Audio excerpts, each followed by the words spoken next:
Hay, nakapaglinis din ng bahay sa wakas. Nakakapagod. Pero masayang tignan pag may malinis na bahay. At nandiyan pang aking map. Dahil napagod ako mag-map. Sa wakas,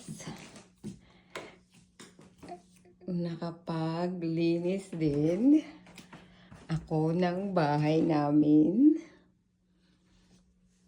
At may natutulog. Ay, ganda lang tignan ang malinis na bahay. Ang aking bahay na nalinis. Ay, thank you Lord. Dahil may lakas na maglinis ng bahay.